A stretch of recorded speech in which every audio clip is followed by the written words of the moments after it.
What's going on, everybody? It's your old pal, the original gamer, StevieStrow, with you, and I'm here back on my favorite computer from my childhood, the Radio Shack TRS-80 color computer, also known as the Coco. And today I'm not going to show you one. I'm not going to show you two, but I'm going to show you three awesome games that I had on this computer when I was a kid that I really love, that I'm really fond of. All three of these games are inspired by Donkey Kong. The first game I'm going to show you is called Monkey Kong. And Monkey Kong was basically not exactly a clone of the original arcade game, but it's actually a clone of the Atari 2600 version of this arcade game, which I find funny because the Atari 2600 version was probably the worst version ever. But this, if you remember the Atari version of Donkey Kong, this is a clone. Matter of fact, this is a better version of that. It's basically inspired by the same two levels, but it's actually much better gameplay wise. The actual the Kong dude himself looks better. The girl you're trying to rescue looks better. I mean, on the Atari, it was very limited real estate to get the pixels on the screen, so everything looked extremely blocky. You didn't have a lot of details like smiling faces and eyes and noses and stuff. So this is actually a superior version, but definitely completely inspired by that classic goofy version that Atari had available to it. So I just finished the first level here, which is the barrel stage. The second stage is the rivet stage. So we're going to basically try to pop all these rivets, and I don't remember if this one, if Donkey Kong actually fell on his head or not. So let's find out right now. I'm going to try to see if I can trap this fireball on that side there. Yeah, not nearly as challenging as the real version. A little bit predictable, but still fun. We loved Donkey Kong so much, we were happy if anything that remotely looked or felt like a Donkey Kong type experience. So people ate this stuff up. We were just desperate for Donkey Kong. I got two more. Ooh, watch your head there, dude. Two more rivets left to pop. Can he do it? Oh man, you sneaky sucker. Oh man, I spoke too soon saying they were predictable and easy, huh? All right, let's try this again. Let's see if we can do this. Okay. But yeah, this version was pretty whimsical. We knew exactly what was going on here. We saw this and we said, oh my god, they're totally ripped off the Atari version. And they did it in a way that was just kind of cool. They paid homage to it. They made it better. And it was just a cool, fun game. So this is the first of three I'm going to show you. If I can clear. Now, I don't know if they get smarter when they know that they're the last ones that you're trying to get or not, but this dude is not cutting me any slack at all. Come on, bro. Let me pass. Come on. You shall not pass. There we go. And no, there is no animation. Donkey Kong does not fall to his head. So you've just seen all the levels. At this point, it's going to keep repeating. It's going to keep cycling. So I'm going to stop this version, and I'm going to load up the second title I want to show you today. So bear with me while I switch out my disk drives here. Okay, so the second version I want to show you is called Donkey Monkey. Once again, inspired by the arcade version and giving us a few varieties of levels to choose from. So let's go ahead and take a look. Donkey Monkey. Here we see the monkey climbing to the top like he did in the arcade version. He's got the girl under his arm, climbing up to the top of the platform here. And what's he going to do? It looks like a piano.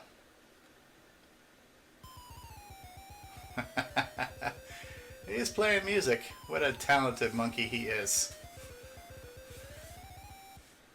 Can you save the kidnapped girl? I think we can. Let's try a different strategy. Let me take out the right side, and then we'll take out the left side. I don't know if there is a strategy to this game, honestly. I think it's just random luck. You can't walk into the Donkey Kong. You have such limited space to maneuver on these levels, and trying to control this with the controller I'm doing, it's very unforgiving. So there are definitely some, let's just say, design flaws in a lot of the game logic and the sensitivity on how close you are to an object and all these kind of things like that. So This is me complaining about doing really bad in the game. So come on, dudes, let's pop some rivets. We can do this. Yeah, because what's happening too is part of the problem I'm seeing what the glitch is here is that when the computer makes the sound, the game actually stops for a second because it doesn't play background music. So when you're jumping over the rivet or walking over the rivet and it makes the sound, the entire game freezes for that half of a second. So unless you continue, and I'm thinking I'm still got the momentum of me walking, and if I let go my thumb off the stick, I'm still in the hole. So you got to keep your thumb on that stick and keep walking. So you're kind of like a second off from what you think you're doing to what the game's actually registering that you're doing here. But now that I've figured that out, I think I should hopefully be able to clear this board. So I'm going to just try to block these dudes. Okay, very carefully get down there. Yeah, very hair sensitive to what I press versus what the game recognizes. Okay, I just passed my first rivet stage. You see him falling, you hear some music, so it definitely tried to incorporate a lot of the elements of the original arcade version.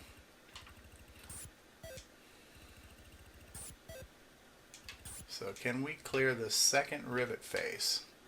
And getting him just right on the ladder also seems to be a little bit of an issue here for the game mechanics and the game logic to understand what I'm doing versus what, I don't know what it's thinking. Okay, so far so good. You gotta be real careful there. Very carefully climb down that ladder. Very, very careful on the edges there. Very, very careful. So yeah, really wonky controls and detection from the software. I am screwed. Oh man. Oh, come on, dude. I just want to do it for the sake of doing it. I want to see what the second screen looks like, and God forbid if there's a third screen, I'd like to see that too. So I am putting myself through this unnecessary torture for you people to show you something you probably give zero concern over. But I'm doing it because that's who I am. I'm stubborn and hard-headed. Okay, this whole jump from the middle and jump back strategy seems to be working pretty good. Okay, careful on getting up the ladder. Overstep the ladder. Down. One more to go. Okay, so let's see what the third board is. Hopefully something different. Oh my God. Cue applause.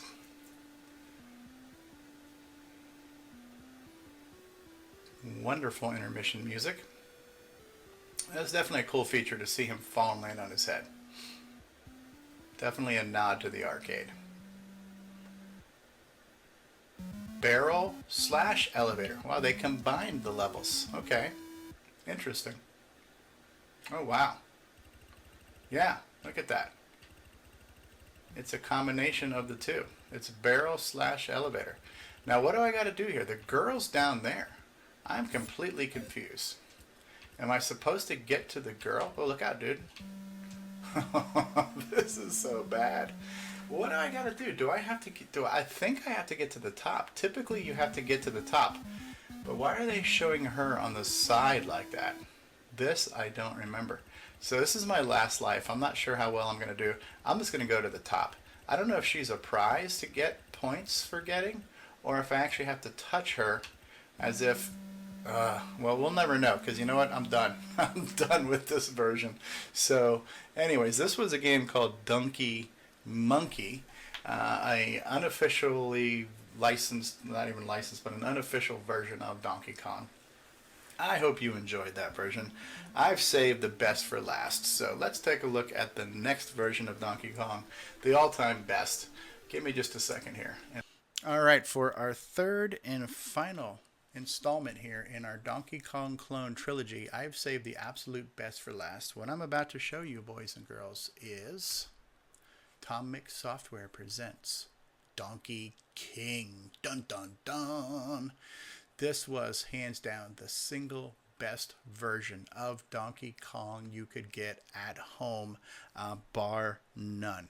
The gold standard for Donkey Kong outside of the arcade was the version made on a console called the ColecoVision. And the ColecoVision was the first time we had a next-gen console in the 80s. And the ColecoVision was basically trying to take on the former heavyweight champion of the world, which was the Atari 2600.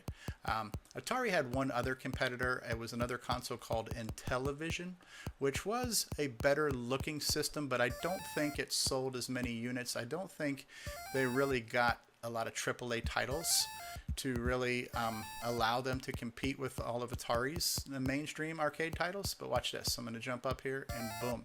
So Intellivision was out at the same time as Atari, a little bit after Atari, but I don't think it made as many waves. When the ColecoVision came out, ColecoVision had AAA titles. ColecoVision shipped with Donkey Kong. And you have to understand that in 1981, the world had Donkey Kong fever. This was the most entertaining and amazing thing that everybody in the world wanted to do and wanted to play. People were dropping millions of dollars of quarters into these things in the arcades, and people were hungry to have a home version of the game.